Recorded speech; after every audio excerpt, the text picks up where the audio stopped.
مرزا اسد اللہ خان 27 دسمبر 1797 کو آگرہ میں پیدا ہوئے۔ آپ کے والد کا نام مرزا عبداللہ بیگ خان تھا، جو راج گڑھ کی جنگ میں گولی لگنے سے اللہ کو پیارے ہو گئے۔ غالب کے پہلے استاد مولوی محمد معظم تھے اور دوسرے استاد ایرانی فارسی شاعر ملا عبدالصمد۔ غالب کی شادی کم عمری میں ہی ہو گئی تھی۔ 9 اگست 1810 کو نواب احمد بخش خان کے چھوٹے بھائی الہی بخش خان معروف کی صاحبزادی امراؤ بیگم سے مرزا اسد اللہ خان کی شادی ہوئی۔ اس وقت امراؤ بیگم کی عمر 11 سال اور مرزا کی عمر 13 سال تھی۔ غالب کے سسر الہی بخش خان معروف بھی فارسی اور اردو کے شاعر تھے۔ 1813 میں غالب آگرہ سے دہلی منتقل ہو گئے۔ غالب کے عہد میں ہندوستان کی حالت نہایت غیر مستحکم تھی۔ مغلیہ حکومت کا شیرازہ بکھر رہا تھا، دوسری طرف ایسٹ انڈیا کمپنی ہر جگہ سرایت کرتی جا رہی تھی۔ اس طرح کے حالات میں غالب نے اپنے منفرد انداز بیان سے اردو شاعری کو ایک نئی جدت عطا کی اور شاعری کو فلسفہ حیات سے روشناس کروایا۔ طبیعتاً آپ آزاد منش اور ہر حال میں خوش رہنے والے انسان تھے، لیکن نگاہ صوفیوں کی رکھتے تھے۔ غالب کی شاعری متعدد بار گہرے مطالعے کے بعد ہی سمجھ آتی ہے۔ غالب ایک مشکل اور فکری شاعر سمجھے جاتے ہیں۔ در حقیقت مشکل پسندی تہ دار جذبات و احساسات کی بنیاد ہے۔ غالب کے گرد و پیش کے حالات و واقعات اور ان کی زندگی کی تلخیاں انہیں فلسفہ حیات کی بنیاد فراہم کرتی ہیں۔ غور و فکر کرنے والا ادب مرزا غالب کی ایک الگ شناخت ہے، جو آپ کو اپنے ہم عصر شعراء سے ممتاز کرتی ہے۔ غالب کی فکر تصوف اور فلسفے کا رنگ لیے ہوئے ہے۔ ان کا ایک شعر ملاحظہ فرمائیے: نہ تھا کچھ تو خدا تھا، کچھ نہ ہوتا تو خدا ہوتا، تو بویا مجھ کو ہونے نے، میں نہ ہوتا تو کیا ہوتا۔ غالب کی شاعری نے تہذیب و ثقافت کا ایک طویل ارتقائی سفر طے کیا ہے۔ شاعری جذبات پر مبنی ہوتی ہے، لیکن غالب کی شاعری میں جذبات کے ساتھ ساتھ فکر کی روانی بھی نظر آتی ہے۔ آپ ہی کا ایک شعر کچھ یوں ہے: سب کہاں کچھ لالا و گل میں نمایاں ہو گئیں، خاک میں کیا صورتیں ہوں گی کہ پنہاں ہو گئیں۔ مندرجہ بالا شعر میں غالب نے اس دنیا سے کوچ کر جانے والوں کو بہت خوبصورت انداز میں بیان کیا ہے۔ آپ کہتے ہیں کہ کتنے ہی خوبصورت لوگ اور کیسی کیسی حسین و جمیل صورتیں اس دنیا سے رخصت ہو کر زیر زمین چلے گئیں۔ یہ ان لوگوں کی ہی خوبصورتی ہے جو لالا و گل کی شکل میں زمین سے باہر نکلتی ہیں اور ہماری نظروں کو سکون بخشتی ہے۔ بہرحال غالب کا دور بڑا پرآشوب تھا۔ سیاسی لحاظ سے غیر یقینی صورتحال عروج پر تھی۔ ان پریشان کن حالات کا غالب کی اقتصادی زندگی پر بھی برا اثر پڑا، جس کی جھلک ان کی شاعری میں واضح طور پر محسوس کی جا سکتی ہے۔ ملاحظہ فرمائیے: کرتے کس منہ سے ہو غربت کی شکایت غالب، تم کو بے مہریے یاران وطن یاد نہیں۔ غالب کا مزاج شکوہ و شکایت کا ہرگز نہیں تھا، لیکن بحیثیت انسان وہ بھی اپنے گرد و پیش کے حالات سے متاثر ہوئے تھے۔ وظیفے کی مسدودی، حکومت کا زوال، زمانے کی بے قدری اور شدید مالی مشکلات نے غالب کی زندگی کو بدمزہ کر دیا تھا۔ غم روزگار غالب کا عملی فلسفہ حیات رہا۔ بے روزگاری کی زندگی غالب کے لیے ایک ناسور کی طرح ہو چکی تھی۔ انسانی نفسیات بھی یہی ہے کہ انسان جس طرح کے حالات سے دوچار ہوتا ہے، اس کے اثرات اس کی شخصیت پر بھی ظاہر ہوتے ہیں۔ زندگی کی اسی بے بسی و لاچارگی کو دیکھیے: اگ رہا ہے در و دیوار سے سبزہ غالب، ہم بیاباں میں ہیں اور گھر میں بہار آئی ہے۔ غالب کا تصور جذبات و احساسات اور تجربات کا حسین امتزاج ہے۔ یہی وجہ ہے کہ غالب کی شاعری وسیع تجربے، مشاہدات اور حقائق کے فہم و ادراک کا تقاضا کرتی ہے۔ 1869 کے اوائل میں مرزا غالب بیمار ہو گئے۔ 14 فروری 1869 کو بیماری سے کچھ افاقہ ہوا تو آپ نے کچھ کھانے کی خواہش ظاہر کی۔ ملازم سے کہنے لگے: مرزا جیون بیگ، مرزا باقر خان کامل کی سب سے بڑی صاحبزادی کو بلاؤ۔ نوکر نے آ کر بتایا وہ سو رہی ہیں۔ مرزا نے کہا کہ جب وہ آئے گی تو اسی کے ساتھ کھانا کھاؤں گا۔ پھر اس کے بعد جو ہی گاؤ تکیے پر سر رکھا تو بے ہوش ہو گئے۔ بلا تاخیر حکیم محمود خان اور حکیم محسن اللہ خان کو اطلاع بھجوائی گئی۔ ان کی تشخیص کے مطابق دماغ پر فالج گرا تھا۔ فروری 15 کا دن تھا۔ مرزا تاحال بے ہوش تھے۔ آخر کار اسی دن 15 فروری 1869 کو بے ہوشی کی حالت میں آپ اس دنیا سے کوچ کر گئے۔ آپ کے ہاں 7 بچوں کی ولادت ہوئی، لیکن کوئی بھی 15 ماہ سے زیادہ کی عمر کو نہ پہنچ سکا۔ غالب کی پہلی برسی کی تیاریوں میں مصروف سر پر چڑھے قرضوں سے نڈھال آپ کی بیوی بھی 4 فروری 1870 کو اس دار فانی سے رخصت ہو گئیں۔ غالب جیسا بلند فکر، موضوع اور مطالب کے لحاظ سے الفاظ کے انتخاب کا شہنشاہ، جامع و فصیح و بلیغ رومانی شاعر شاید ہی ہندوستان کی کسی زبان کو نصیب ہوا ہو۔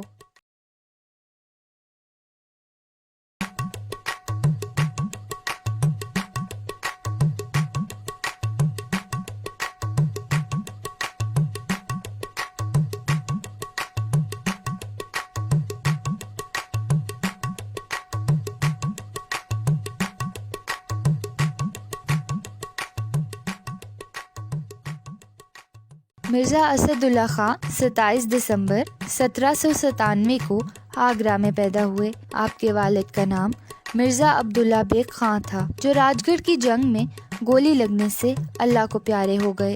غالب کے پہلے استاد مولوی محمد معظم تھے اور دوسرے استاد ایرانی فارسی شاعر ملا عبدالصمد۔ غالب کی شادی کم عمری میں ہی ہو گئی تھی۔ 9 اگست 1810 کو نواب احمد بخش خان کے چھوٹے بھائی الہی بخش خان معروف کی صاحبزادی امراؤ بیگم سے مرزا اسد اللہ خان کی شادی ہوئی۔ اس وقت امراؤ بیگم کی عمر 11 سال اور مرزا کی عمر 13 سال تھی۔ غالب کے سسر الہی بخش خان معروف بھی فارسی اور اردو کے شاعر تھے۔ 1813 میں غالب آگرہ سے دہلی منتقل ہو گئے۔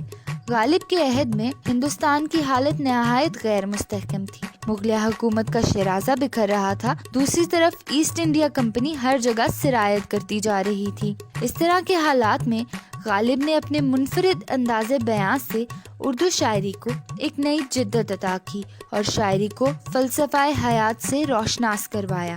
طبیعتاً آپ آزاد منش اور ہر حال میں خوش رہنے والے انسان تھے، لیکن نگاہ صوفیوں کی رکھتے تھے۔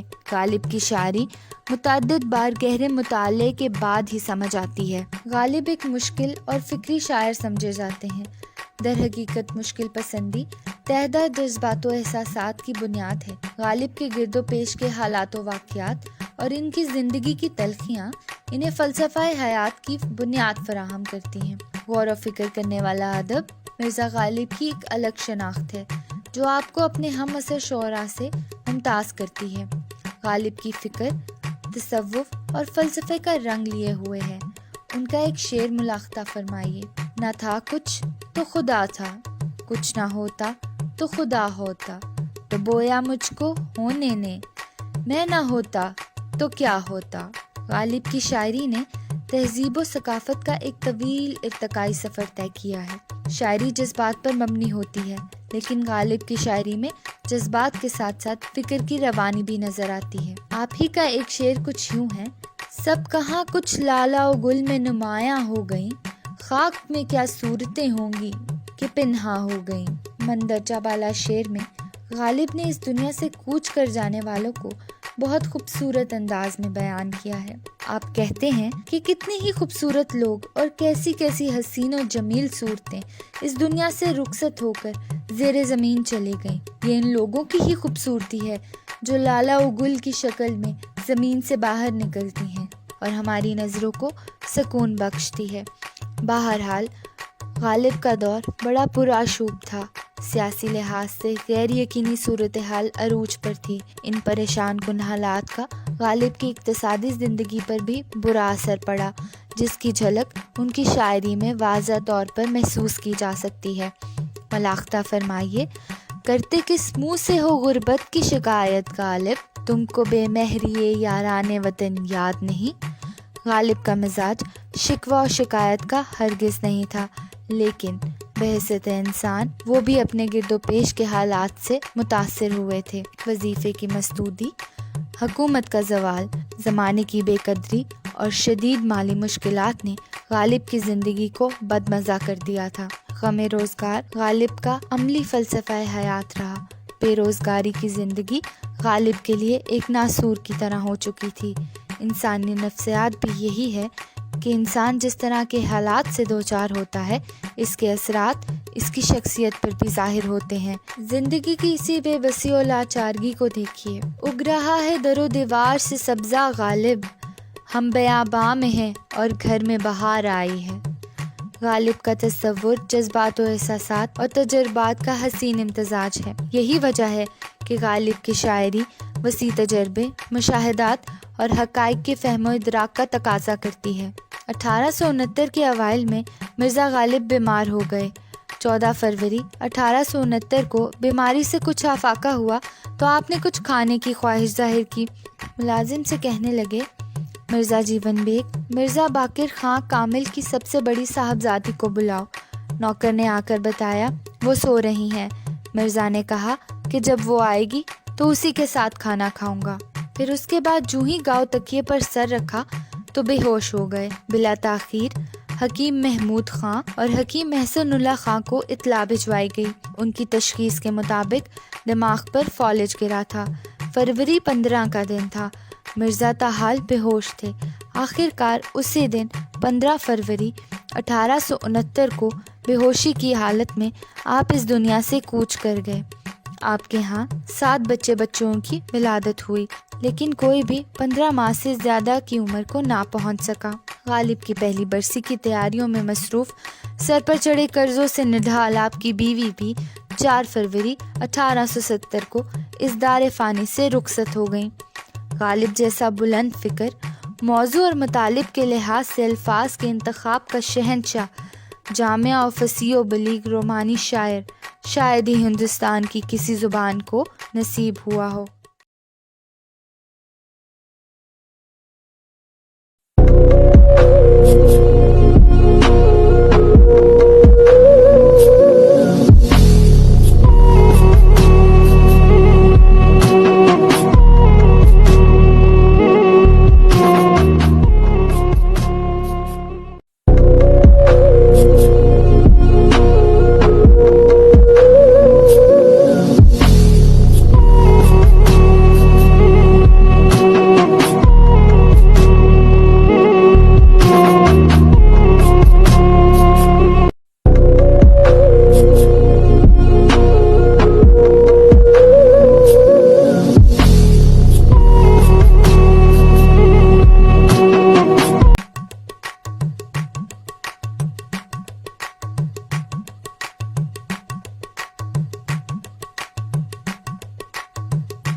مرزا اسد اللہ خاں 27 دسمبر 1797 کو آگرہ میں پیدا ہوئے۔ آپ کے والد کا نام مرزا عبداللہ بیگ خاں تھا، جو راج گڑھ کی جنگ میں گولی لگنے سے اللہ کو پیارے ہو گئے۔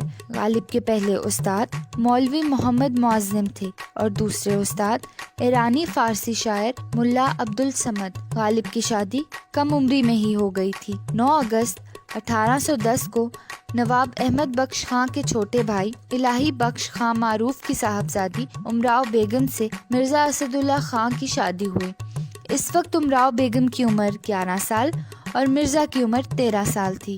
غالب کے سسر الہی بخش خاں معروف بھی فارسی اور اردو کے شاعر تھے۔ 1813 میں غالب آگرہ سے دہلی منتقل ہو گئے۔ غالب کے عہد میں ہندوستان کی حالت نہایت غیر مستحکم تھی۔ مغلیہ حکومت کا شیرازہ بکھر رہا تھا، دوسری طرف ایسٹ انڈیا کمپنی ہر جگہ سرایت کرتی جا رہی تھی۔ اس طرح کے حالات میں غالب نے اپنے منفرد انداز بیان سے اردو شاعری کو ایک نئی جدت عطا کی اور شاعری کو فلسفہ حیات سے روشناس کروایا۔ طبیعتاً آپ آزاد منش اور ہر حال میں خوش رہنے والے انسان تھے، لیکن نگاہ صوفیوں کی رکھتے تھے۔ غالب کی شاعری متعدد بار گہرے مطالعے کے بعد ہی سمجھ آتی ہے۔ غالب ایک مشکل اور فکری شاعر سمجھے جاتے ہیں۔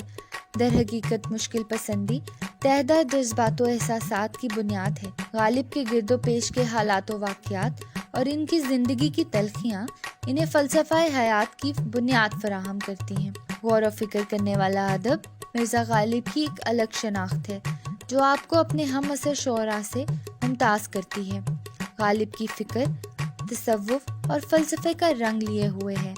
ان کا ایک شعر ملاحظہ فرمائیے: نہ تھا کچھ تو خدا تھا، کچھ نہ ہوتا تو خدا ہوتا، تو بویا مجھ کو ہونے نے، میں نہ ہوتا تو کیا ہوتا۔ غالب کی شاعری نے تہذیب و ثقافت کا ایک طویل ارتقائی سفر طے کیا ہے۔ شاعری جذبات پر مبنی ہوتی ہے، لیکن غالب کی شاعری میں جذبات کے ساتھ ساتھ فکر کی روانی بھی نظر آتی ہے۔ آپ ہی کا ایک شعر کچھ یوں ہے: سب کہاں کچھ لالا و گل میں نمایاں ہو گئیں، خاک میں کیا صورتیں ہوں گی کہ پنہاں ہو گئیں۔ مندرجہ بالا شعر میں غالب نے اس دنیا سے کوچ کر جانے والوں کو بہت خوبصورت انداز میں بیان کیا ہے۔ آپ کہتے ہیں کہ کتنی ہی خوبصورت لوگ اور کیسی کیسی حسین و جمیل صورتیں اس دنیا سے رخصت ہو کر زیر زمین چلے گئیں۔ یہ ان لوگوں کی ہی خوبصورتی ہے جو لالا و گل کی شکل میں زمین سے باہر نکلتی ہیں اور ہماری نظروں کو سکون بخشتی ہے۔ بہرحال غالب کا دور بڑا پرآشوب تھا۔ سیاسی لحاظ سے غیر یقینی صورتحال عروج پر تھی۔ ان پریشان کن حالات کا غالب کی اقتصادی زندگی پر بھی برا اثر پڑا، جس کی جھلک ان کی شاعری میں واضح طور پر محسوس کی جا سکتی ہے۔ ملاحظہ فرمائیے: کرتے کس منہ سے ہو غربت کی شکایت غالب، تم کو بے مہریے یاران وطن یاد نہیں۔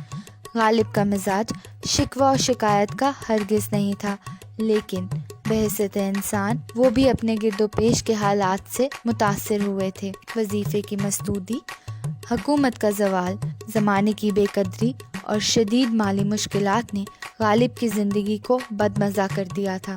غم روزگار غالب کا عملی فلسفہ حیات رہا۔